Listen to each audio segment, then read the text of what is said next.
हमारे चैनल को सब्सक्राइब करें और बेल आइकन दबाएं। तुम कायर हो, कायर। तुम सिर्फ बातें कर सकते हो, सिर्फ बातें। तुम्हें कुछ नहीं आता है। तब है तो कुछ करो, करो कुछ। तुम्हें मेरी आवाज आ रही है? अगर मेरी आवाज आ रही है तो जैसा मैंने कहा है तुम्हें करना होगा। मार दो उसे। मेरा कहा मानो और जो मैंने कहा है वो करो तुम। मार दो उसे। योर ऑनर, सारे गवाह और सबूत यही साबित कर रहे हैं कि खून प्रीतिका ने ही किए हैं। नहीं जज साहब, ये सब झूठ है।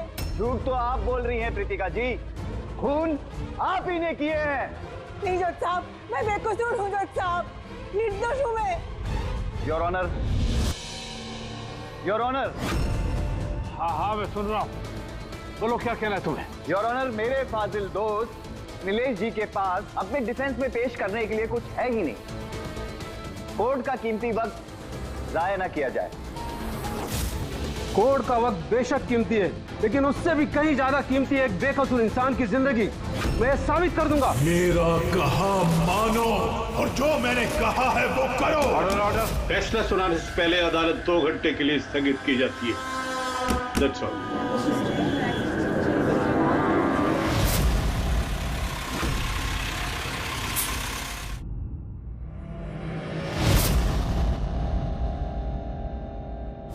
श्रीकांत, तुम्हें उसे मारना होगा। तुम कर सकते हो ये। उसे जिंदा रहने का कोई हक नहीं है। उसका मरना जरूरी है। मार दो श्रीकांत, मार दो उसे। चलाओ गोली।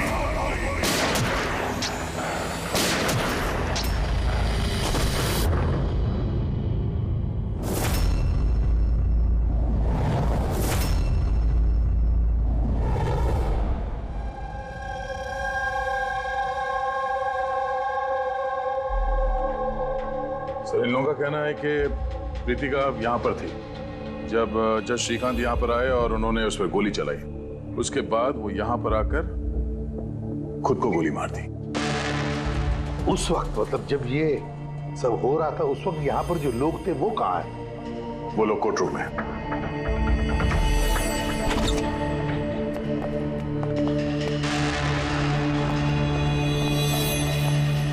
जरा डिटेल में बताइए क्या हुआ यहाँ पर।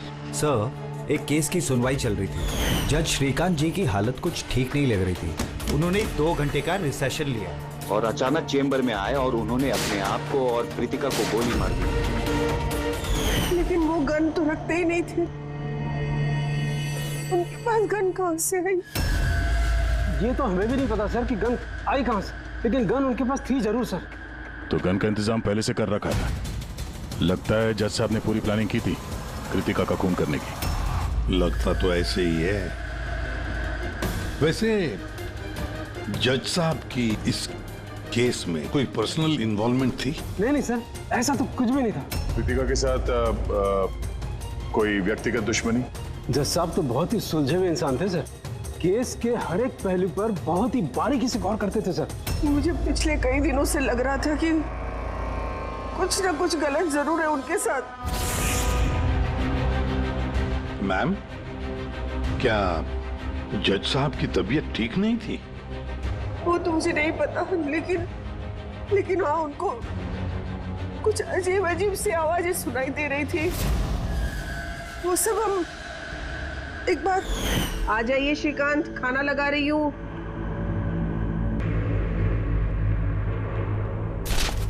इन पड़ोसियों की जुबान पे लगा भी नहीं, जब देखो अनाप शनाप बकते रहते हैं। अरे क्या हुआ श्रीकांत, इतना क्यों चिढ़ रहे हो? पहले जाके इन पड़ोसियों का मुंह बंद करो। नहीं सुननी मुझे उनकी बकवास। कैसी बातें कर रहे हो श्रीकांत?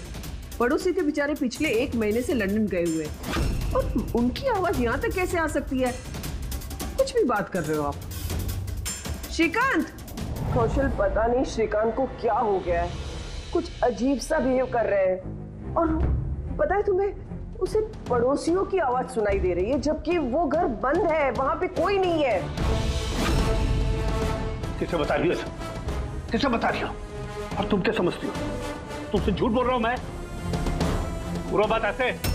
नाटक बंद करो बताओ, तुम लोगों ने इस घर में क्या छुपा रखा है? बताओ मुझे, बताओ। मैं सब जानता हूं, सब जानता हूं मैं। तुम मुझे पागल बनाने की कोशिश कर रही हो ना? हैं? श्रीकांत, ये तुम्हें क्या हो गया है? हाँ? अपनी हालत देखो क्या बना के रखी है। पर यहाँ पे कोई नहीं है। किसकी आवाज सुनाई दे रही है तुम्हें? सुनाई दे रही है मुझे, उनकी आवाजें सुनाई दे रही। यही है, यही है। लेकिन मैं किसी की नहीं सुनूंगा, किसी की नहीं सुनूंगा। कहीं उन्हें कोई दिमागी बीमारी तो नहीं थी? नहीं सर, 15 अप्रैल तक तो ठीक थे, लेकिन हम रेड कैंडी हॉस्पिटल गए थे ना, उसके बाद ये सब कुछ होने लगा था उनके साथ। Red candy hospital? जी सर, इस हॉस्पिटल में चल के पता करते हैं कैसा क्या हुआ था वहां पे कि ये जज साहब अचानक ऐसा बर्ताव करने लगे। सर, इस केस में आखिर बचा ही क्या है? जिस आदमी ने खून किया उसी ने अपने आप को मार लिया। वही तो पता लगाना है ना फ्रेडी, वही तो पता लगाना है कि एक जज ने अपने सामने वाले आरोपी को गोली क्यों मार दी, खून क्यों किया, और तो और उसके बाद में अपने आप पर भी गोली चलाई। क्यों?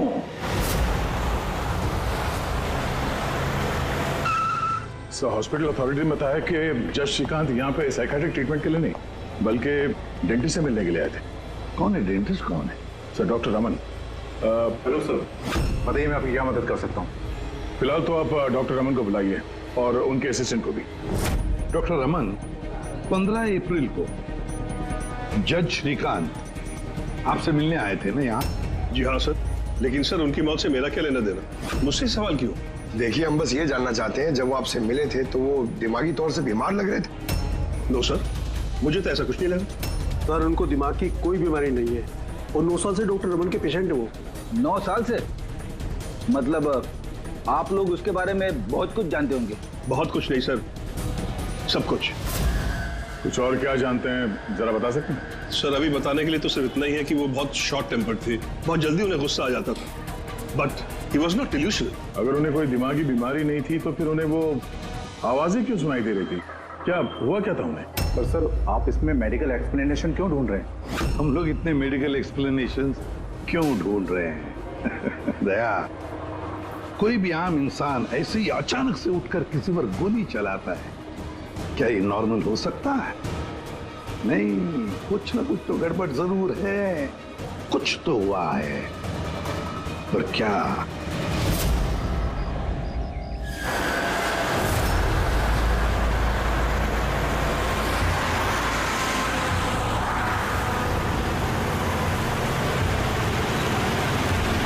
वीरेन, तुम बेकार की चिंता करते हो। धनंजय की सिक्योरिटी टीम हमारे साथ है, हम सुरक्षित पहुंच जाएंगे।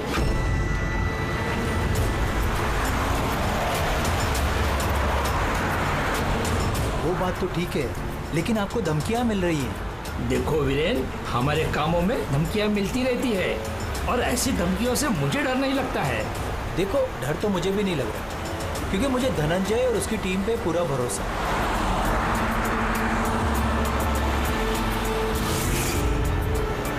सर, हमने हॉल के 500 मीटर तक लोगों के जाने पर रोक लगा दी है और हर जगह सीसीटीवी से निगरानी की जा रही है। ये बहुत आसान है धनंजय, कायर मत बनो। हम जानते हैं इस काम को तुम पूरा करोगे, वो भी अपने हाथों से। तुम सुन रहे हो ना धनंजय? तुम बुज़दिल नहीं हो, नहीं हो तुम बुज़दिल। कायर मत बनो, इस काम को तुम पूरा करोगे। सर, क्या बता रहे थे तुम ब्लॉक बी के अरेंजमेंट के बारे में? सर, मैं ब्लॉक बी के बारे में बात नहीं कर रहा था। सर, आप ठीक है ना? आपकी तबीयत कुछ खराब लग रही है। मेरी तबीयत ठीक है, मैं ठीक हूँ।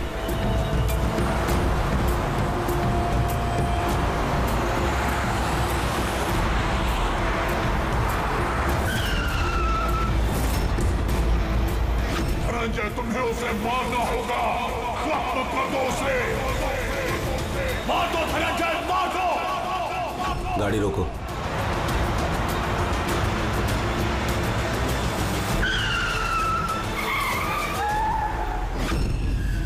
ये इसने गाड़ी क्यों रोक दी? सर क्या हुआ? शाबाश धनंजय, अपना मिशन पूरा करो, मार दो उसे। याद रहे धनंजय, तुम गायब नहीं हो, तुम ये कर सकते हो। धनंजय यहाँ क्यों आ रहा है? मार दो धनंजय, उसे गोली मार दो, सोचो मत। मैं देखता हूँ। ओके। क्या बात है धनंजय, गाड़ी क्यों रुकवा दी? धनंजय मारो गोली।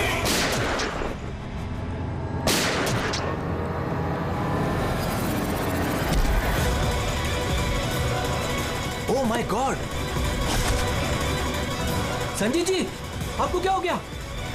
धनंजय, ये क्या कर दिया तुमने?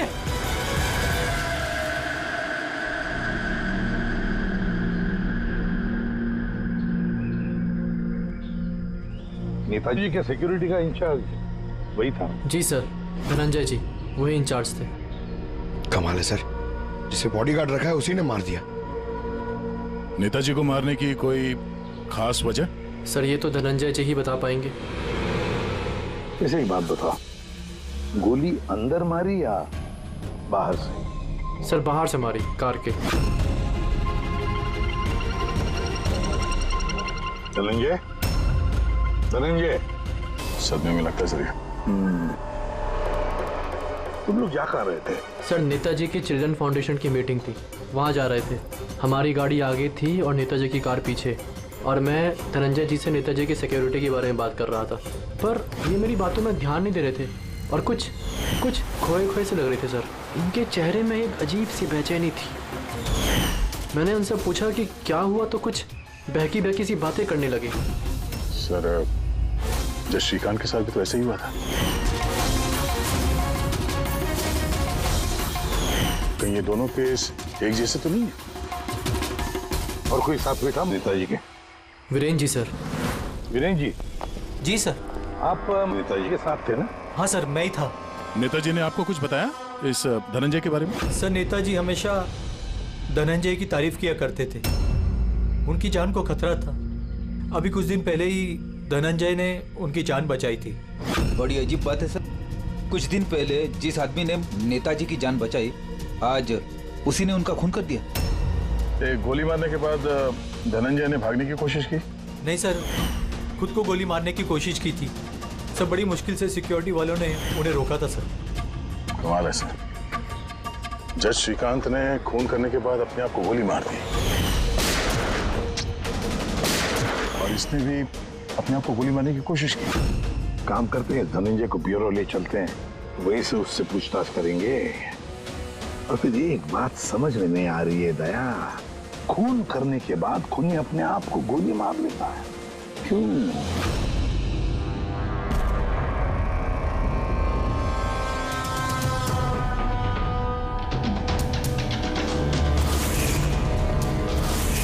बस डॉक्टर बीना ये क्रिमिनल साइकोलॉजी में रिसर्च कर रही है। हाँ, इन्हीं दोनों केस के बारे में बता दिया? Yes boss.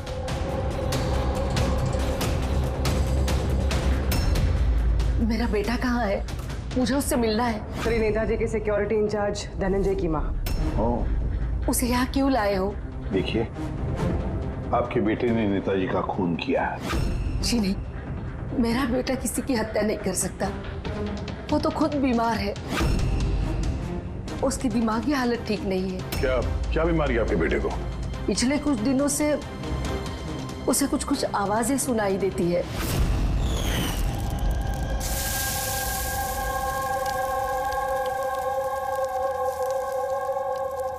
धनंजय,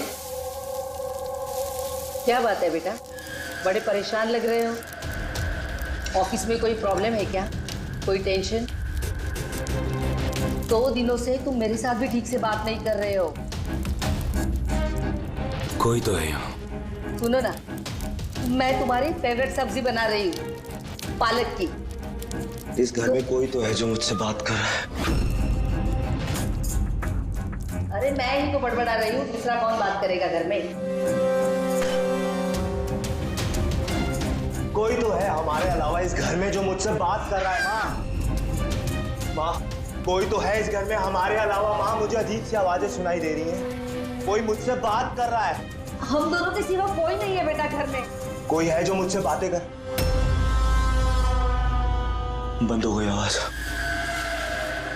फिर से आ रही है।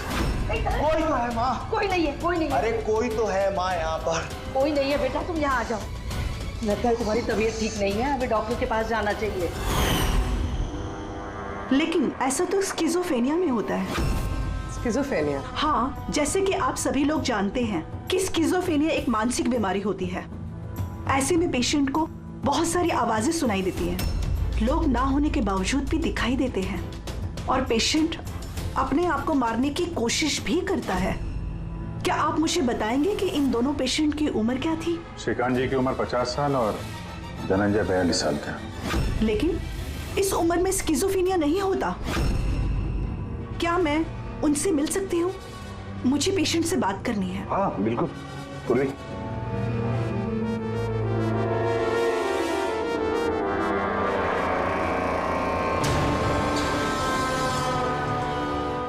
धनंजय, तुमने संजीत को क्यों मारा? मैं कुछ पूछ रही हूँ। धनंजय, तुमने संजीत को क्यों मारा? मुझे कुछ आवाजें सुनाई दे रही थी जो मुझे उकसा रही थी। कह रही थी कि मैं बुज़दिल हूँ, कायर हूँ, मैं किसी का खून नहीं कर सकता। और उस आवाज ने मुझे इतना उकसाया कि मैंने खून कर दिया।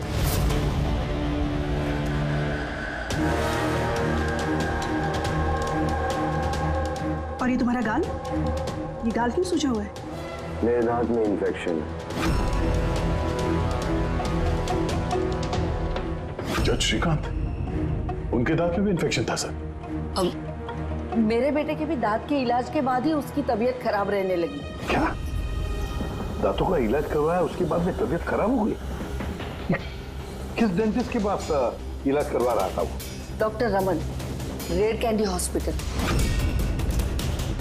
रेड कैंडी हॉस्पिटल गए थे ना, उसके बाद ये सब कुछ होने लगा था उनके साथ। है ना बड़ा अजीब कोइंसिडेंस। धनंजय और श्रीकांत दोनों का भी दांत का प्रॉब्लम, दोनों का डेंटिस्ट भी एक, और ट्रीटमेंट के बाद दोनों की तबीयत भी बिगड़ जाती है। ये कैसा कोइंसिडेंस? गड़बड़ है, बहुत बड़ी गड़बड़ है। इस धनंजय और जज श्रीकांत के दांतों का एक्सरे निकलवाओ, पता तो चले सारा चक्कर है क्या।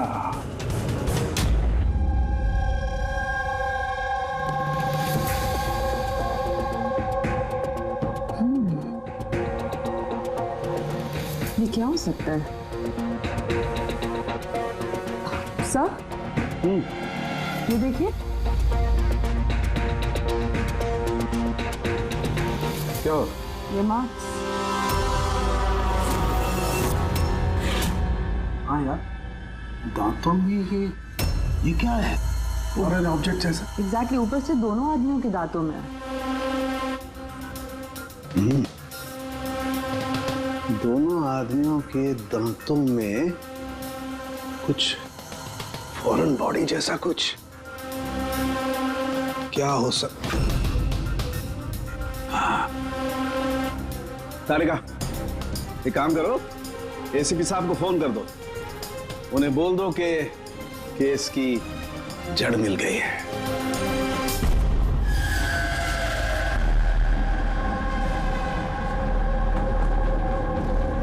ये देखो बॉस, दोनों के दांतों में इस तरीके की चिप।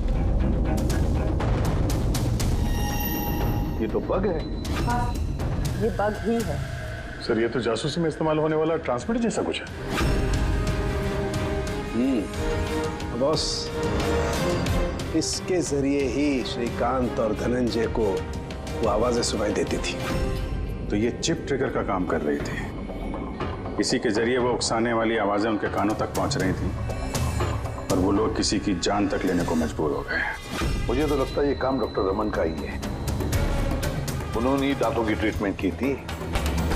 पूछताछ करनी पड़ेगी डॉक्टर रमन से, और एक एक्सपर्ट को भी बुलाओ। ट्रांसमीटर के बारे में पूरी जानकारी लेते हैं उससे। डॉक्टर रमन, दांत में ट्रांसमीटर लगाने का काम कब से शुरू कर दिया आपने? ट्रांसमीटर? हाँ।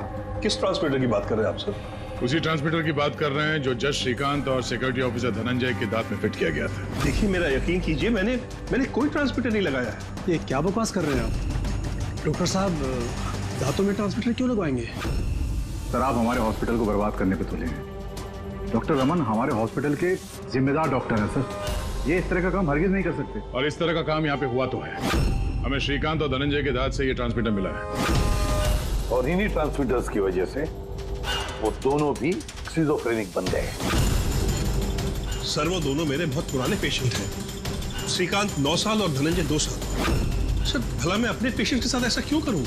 ये तो आप बताइए ना, क्यों लगाया ट्रांसमीटर? मेरा यकीन कीजिए, मैंने कोई ट्रांसमीटर नहीं लगाया। क्योंकि डॉक्टर रमन के पास ट्रांसमीटर बनाने और उससे मोलार इम्प्लांट्स की ट्रेनिंग ही नहीं है। ये सिर्फ डॉक्टर हैं, दांतों के अच्छे डॉक्टर। और सर हम यहाँ पे दांत लगाते हैं, बनाते नहीं। दांत तो बाहर से ऑर्डर देने पे आता है। कहाँ से ऑर्डर करते हैं आप ये दांत? डेंजा बायोकेयर। डेंजा बायोकेयर। रेडी पंकज, डॉक्टर रमन की चेम्बर्स अच्छी तरह से चेक करो, एक एक कोना छान मारो। और कितने लोगों के दांत इम्प्लांट किए हैं? जी लगभग 20 लोगों का। अच्छा, तुम सभी लोगों के नाम और पता चाहिए हमें। दया सर, हो सकता है इन 20 लोगों की जान को खतरा हो।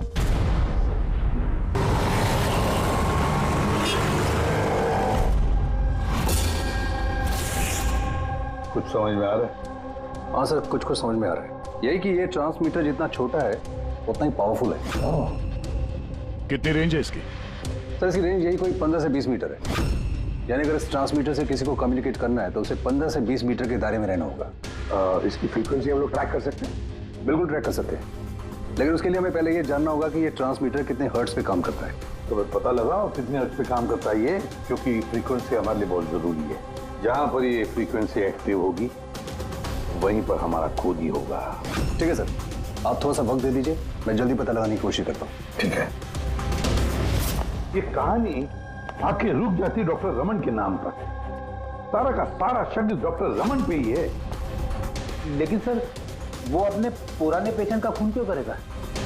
हाँ सर, हॉस्पिटल एडमिनिस्ट्रेटर बता रहा था कि ऐसा ट्रांसमीटर बनाने की काबिलियत डॉक्टर रमन में नहीं है। तो शक के घेरे में तो ये कविता और वीरेन भी है। हो सकता है इनमें से किसी ने मारा। हो सकता है, बिल्कुल हो सकता है, लेकिन ये जो भी है वो 15 और 20 मीटर के दायरे में ही काम कर रहा है। तो 20 लोगों के बारे में क्या पता चला? नहीं सर, उनका आपस में कोई कनेक्शन नहीं है। यहाँ तक कि श्रीकांत और धनंजय ये भी एक दूसरे को नहीं जानते। फिर भी अभी उन 20 लोगों से जाकर मिलो, उनसे पूछो क्या उनके साथ भी वैसे हो रहा था जैसे धनंजय और श्रीकांत के साथ हो रहा था क्या? और एक बात, लॉर्ड चेंबर और चेंबूर, पता लगा वहां पर कितने सेलफोन एक्टिव थे उस खून के दौरान। और देख, उस दांत बनाने वाली कंपनी में जाकर पूछताछ करो, देखो कौन हो सकता है जो दांत में ट्रांसमीटर फिट कर सकता है।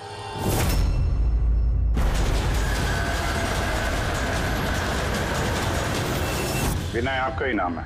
जी हाँ, मेरा ही नाम है। सॉरी मैंने आपको पहचाना नहीं। हम CID से। सर मुझसे कोई गलती हुई क्या? नहीं, अब गलती नहीं हुई। एक्चुअली एक केस के सिलसिले में हम कुछ पूछताछ करने आए हैं। आपके दांतों में कुछ प्रॉब्लम थी ना? हाँ। ये इलाज कहाँ कराया था आपने? रेड किडी हॉस्पिटल। इलाज के बाद से कोई कुछ तकलीफ हुई? I mean, कुछ अजीब अजीब आवाजें सुनाई देती हों या जैसे कोई ऑर्डर दे रहा है कुछ करने के लिए? नहीं ऐसा तो कुछ नहीं हुआ, लेकिन 1-2 बार दर्द हुआ था। वो तो नॉर्मल है, दांत लगवाएंगे तो थोड़ा बहुत दर्द तो होगा ही। ठीक है, अगर ऐसी कोई तकलीफ हो तो फौरन हमें बताइएगा। और हाँ, किसी अनजान आदमी के बहकावे में नहीं आना है और किसी के बुलाने पे किसी अनजान जगह नहीं जाना है। ओके जी, ध्यान रखिएगा। जी सर। डॉक्टर रमन बहुत अच्छे हैं। दांत लगाने के बाद से मुझे जरा सी भी तकलीफ नहीं है। आपको कोई आवाजें सुनाई दे रही? क्या मतलब है इसका? नहीं, जिन जिन लोगों को भी डॉक्टर रमन ने दांत लगाए हैं उनमें से कुछ लोगों को अजीब सी आवाजें सुनाई दे रही हैं। मेरे साथ तो ऐसा कुछ भी नहीं हुआ है। अच्छा, अगर ऐसा कुछ भी हो आपके साथ तो आप हमें प्लीज इन्फॉर्म करिएगा। या श्योर। आप लोग यहाँ पे दांत बनाते हो या मिनिएचर ट्रांसमीटर? क्या मतलब सर? मतलब ये कि यहाँ पे दांतों में ट्रांसमीटर फिट किए जाते हैं, खून करने की साजिश रची जाती है यहाँ पे। हाँ? नहीं सर, आप लोगों को गलतफहमी हो गई है। हम इस तरह के इलीगल काम नहीं करते हैं। इलीगल काम हुआ है यहाँ पे। ये देखिए, रेड कैंडी हॉस्पिटल में आप लोगों ने दांत भेजे थे ना? जी हाँ मैडम। उसके अंदर ट्रांसमीटर फिट किए गए थे। जज श्रीकांत और सिक्योरिटी ऑफिसर धनंजय, उनके दांत यहीं पे बने थे ना? 1 मिनट सर, मैं चेक करता हूँ।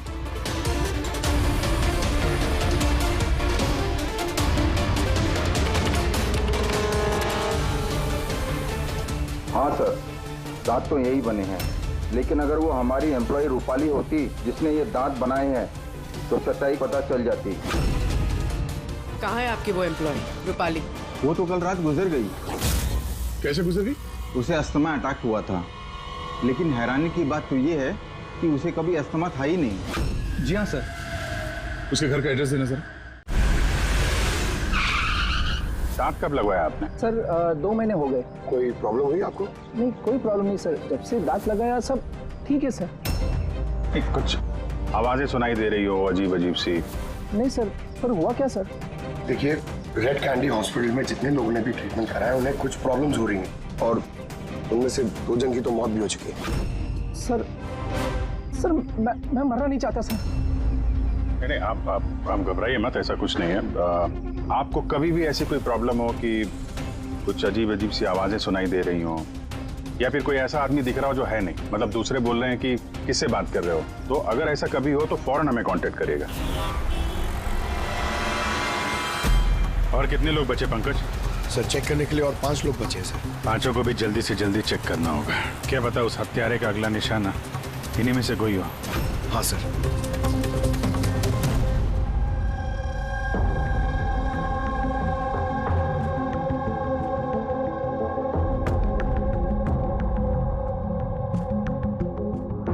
हाँ भाई, पता चला कि नहीं कुछ? सर मैं ऑलमोस्ट पहुंच गया, बस थोड़ी सी देर और सर। हाँ जज श्रीकांत और संजीत का संबंध है सर। अच्छा, कैसा संबंध है? सर ये केस फाइल देखिए। 2009 में एक डॉक्टर रिसर्च कर रहे थे, लेकिन उसकी ग्रांट नेताजी संजीत ने कैंसिल कर दी। और इस डॉक्टर का प्रैक्टिस करने का लाइसेंस कैंसिल किया नेताजी संजीत ने, और उसे सजा सुनवाई जज श्रीकांत। नाम है डॉक्टर ललित। सर ये डॉक्टर ललित है कौन? पता लगाना पड़ेगा ये डॉक्टर ललित है कौन और किस बात पर रिसर्च कर रहा था। तो आपकी बेटी ने टूथ इम्प्लांट करवाया था? हाँ, अभी 2 दिन पहले ही कराया था इम्प्लांट रेड कैंडी हॉस्पिटल से। सर जिस दिन से टूथ इम्प्लांट करवाया है अजीब अजीब बातें करती है और बहुत डरी हुई भी है। मॉम क्या हुआ, कुछ चाहिए? कोई आया क्या घर में? कोई भी तो नहीं। नहीं मॉम, कोई तो है घर में। मैं हूँ, तुम हो और पापा तो हांगकांग में है, और कोई आएगा तो बेल बजाएगा ना। बेल भी तो नहीं बजी है। पता नहीं मॉम क्या हो रहा है, जब से सोकर उठी हूँ ऐसा लग रहा है कि घर में कोई है और मेरे बारे में अजीब अजीब सी बातें कर रहे हैं मुझसे। समझ में नहीं आ रहा है। मेरी तबीयत तो ठीक है। कोई सपना देखा क्या? नहीं मॉम, कोई सपना नहीं देखा। लगता है मेरे कान बज रहे हैं। मॉम प्लीज एक काम करो, मुझे एक कप चाय दे दो मेरे रूम में, मेरा सर घूम रहा है। तो अभी जिया कहाँ है? उसे मैंने साइकियाट्रिस्ट के पास भेजा है, बैंड्रा। देखिए आप उस साइकियाट्रिस्ट का एड्रेस दीजिए, हमारा अभी उससे मिलना बहुत जरूरी है। नंबर ले लो। जिया, आज तुम्हें वो काम खत्म करना है। तुम्हें उसे किसी भी हालत में मारना है। जिंदा मत छोड़ना उसे, मार दो उसे। आज उसका अंत होना ही चाहिए।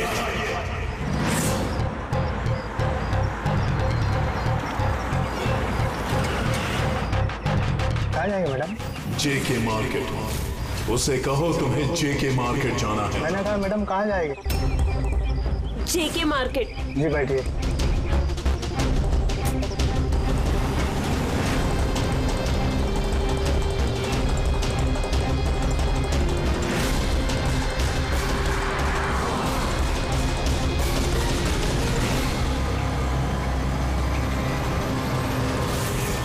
तुम डरपोक हो तुम, कुछ नहीं कर सकती तुम, 1 नंबर की डरपोक हो।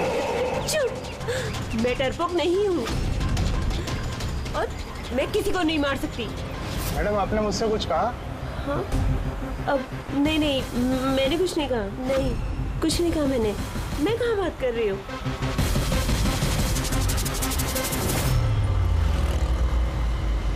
जिया, तुम्हें उसे मारना होगा।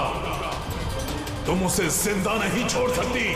तुम्हें उसे मारना होगा जिया, मारना होगा तुम्हें। नहीं, मैं किसी का खून नहीं करूंगी, किसी का भी नहीं। अरे भैया, गाड़ी क्यों रोक दी? मैडम, गाड़ी आगे नहीं जाएगी। क्यों नहीं जाएगी? मैंने कहा ना मैडम, गाड़ी आगे नहीं जाएगी। अगर ले जाना ही नहीं था तो बैठाया क्यों? मैडम, आप उतरती है या मैं गाड़ी से उतर जाऊं?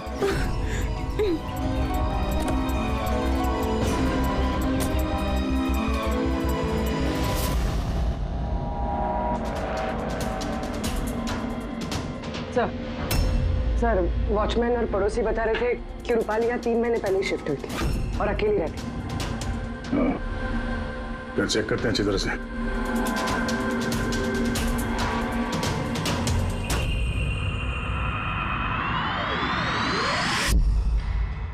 ये क्या है?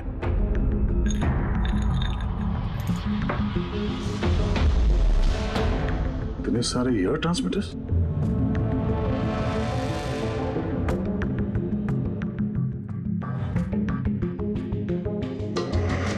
डॉक्टर रमन के पेशेंट्स की पूरी डिटेल्स भी है इसमें। ये देखो। सर, ये जिया तो वही है जिसके बारे में अभिजीत सर ने हमें बताया था। सर, ये रूपाली, ये कहीं किसी की कठपुतली तो नहीं थी? हो सकता है, शायद कोनी को पता चल गया होगा कि हम लोग रूपाली तक पहुंच जाएंगे, इसलिए मार दिया उसे।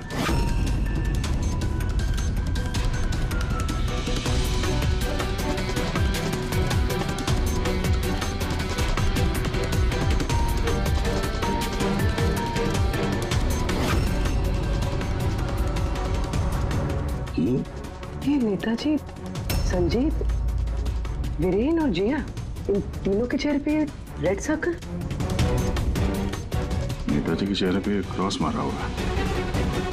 नेताजी तो मारे गए, अब बचे ये वीरेन और ये जिया। मतलब अगला नंबर इनका है।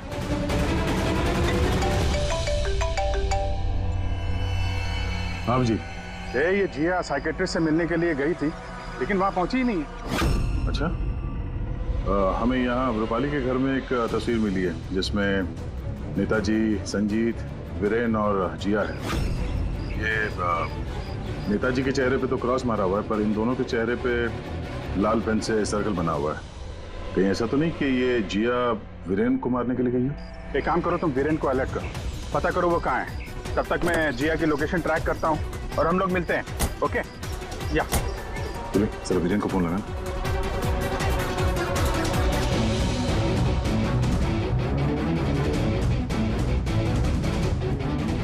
सर, वीरेन का फोन तो बंद है।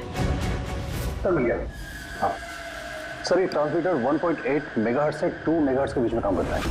ग्रेट, 1.8 मेगाहर्ट्ज से 2 मेगाहर्ट्ज पर।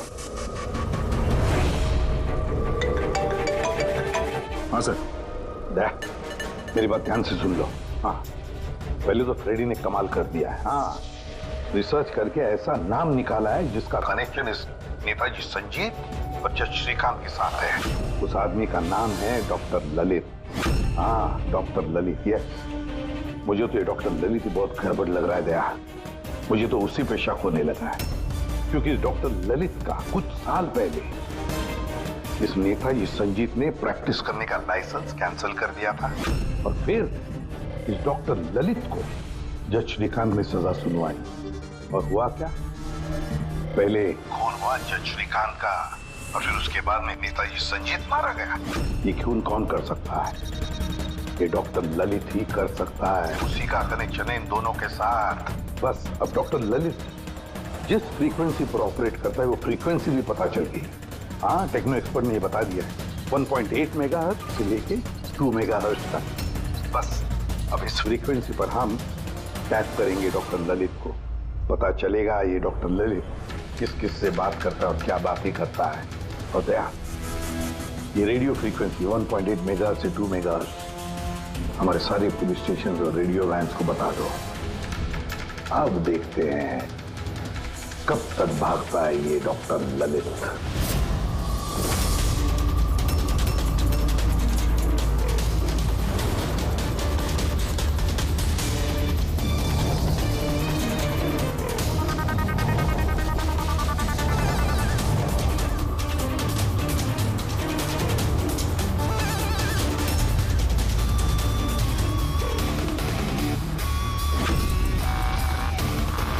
इस फ्रीक्वेंसी पे कोई हरकत नजर नहीं आ रही।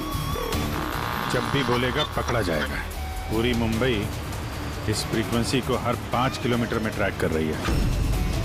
अगर जिया वीरेन को मारने निकली है तो वो खूनी 1.8 या 2 पे जरूर आएगा।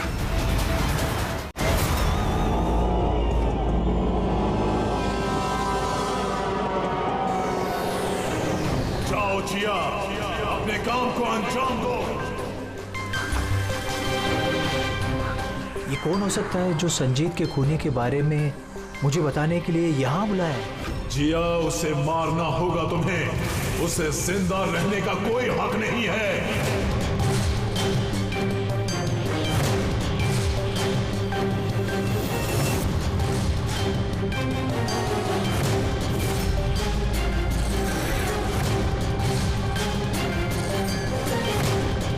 ज्यादा सोचो मत, मार दो जिया, उसे मार दो।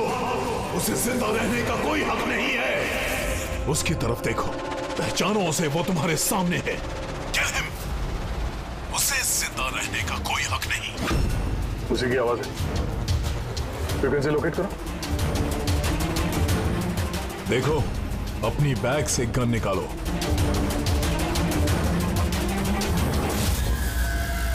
जिया, तुम कायर नहीं हो। Shoot him, shoot him. Location क्या बता रहा है? सर, जेडी मार्केट मरोल दिखा रहा है।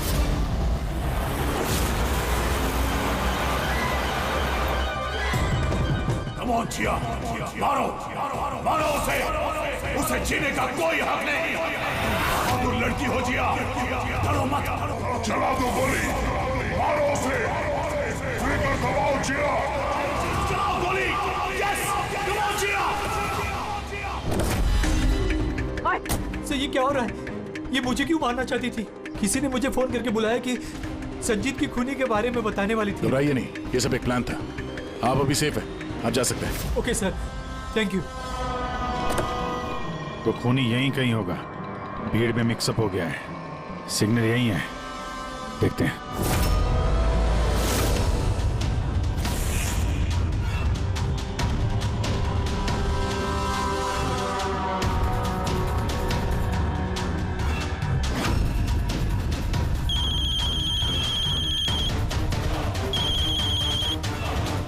हेलो, अभिजीत बोल रहा हूँ।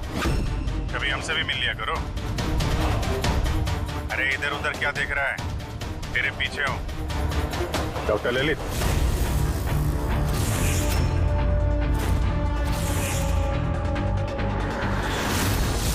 हॉस्पिटल के एडमिनिस्ट्रेटर पवन। मुजरिम चाहे कितने भी नाम बदल ले, चाहे कितने भी भेष बदल ले, एक ना एक दिन शिकंजे में फंस ही जाता है। क्यों? चलो।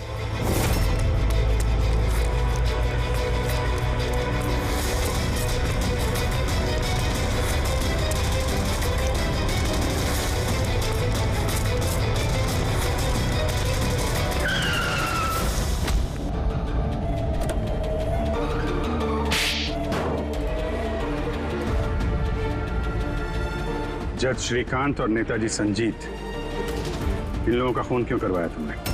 से बदला लेना चाहता था। बदला? लोगों ने मेरी जिंदगी बर्बाद कर दी थी। कैसा बदला? मैं एक होनहार डॉक्टर हूं। मैं स्किज़ोफ्रेनिया नाम की बीमारी पर उसके ट्रीटमेंट के लिए एक्सपेरिमेंट कर रहा था, वो भी वर्थलेस लोगों पर। मेरी असिस्टेंट जिया ने एचओडी वीरेन को कंप्लेन कर दी और एचओडी वीरेन ने नेताजी संजीत से मेरी ऑफिशियल कंप्लेंट कर दी। और नेताजी संजीत ने तुम्हारा ये एक्सपेरिमेंट रुकवा दिया? हाँ, मेरा प्रोजेक्ट बीच में रुक गया। तो फिर जेल किस लिए गए थे तुम? मेरी लापरवाही की वजह से एक आदमी की मौत हो गई थी। जज श्रीकांत ने मुझे बिना कुछ सोचे समझे 10 साल की सजा दे दी। मेरे डॉक्टर होने का रुतबा छीन गया मुझसे। तो इन लोगों को मार के अपना खोया हुआ रुतबा हासिल कर रहे थे तुम। रमन और रूपाली, इन दोनों का क्या इन्वॉल्वमेंट था? जेल से बाहर आने के बाद मैंने अपने दुश्मनों को ट्रैक करना शुरू कर दिया। मैं उनके अंदर एक डिवाइस फिट करना चाहता था जिससे उनको कुछ पता ना लगे। डॉक्टर रमन और रूपाली मेरी इसमें मदद कर रहे थे। उन लोगों ने कैसी मदद की? जब श्रीकांत और जिया को दांतों में प्रॉब्लम थी, वो अपने चेकअप के लिए डॉक्टर रमन के क्लिनिक पे जाते थे। नेताजी संजीत के दांतों में कोई प्रॉब्लम नहीं थी, बल्कि उनके बॉडीगार्ड धनंजय को दांतों में प्रॉब्लम थी। मैंने उसे फ्री डेंटल चेकअप का लालच दिया और डॉक्टर रमन के क्लिनिक पे भेज दिया। डॉक्टर रमन ने उन्हें नया दांत लगाने की सलाह दी और मेरे कहने पे रूपाली ने उनके दांतों में डिवाइस फिट कर दिया। और रूपाली सब करने के लिए मान गई? हाँ, क्योंकि मैं रूपाली से प्यार करता था। हम दोनों ने मिलकर एक डेंटल क्लिनिक खोला था। रूपाली इस काम में मेरी मदद कर रही थी। तो फिर उसका खून क्यों किया तुमने? क्योंकि जब श्रीकांत और नेताजी के मरने से आप उस तक पहुंच जाते और वो मेरा नाम ले देती, इसलिए मैंने उसे हमेशा हमेशा के लिए चुप करा दिया। फिर बदला लेने के लिए क्या कुछ नहीं किया तुमने? इतनी सफाई से खून किए, पर फायदा क्या हुआ? आखिर में पकड़े गए ना? मेरा मिशन किसी को मारना नहीं था सर, मैं बस अपने आप को जीनियस साबित करना चाहता था। मैं चलते फिरते इंसानों को हथियार बना सकता था। अगर यही दिमाग किसी अच्छे काम में लगाते तो आज मुजरिम नहीं बनते और जिंदगी भर जेल की सलाखों के पीछे सड़ते नहीं। For more updates, subscribe to our channel, click the show links and enjoy watching the videos.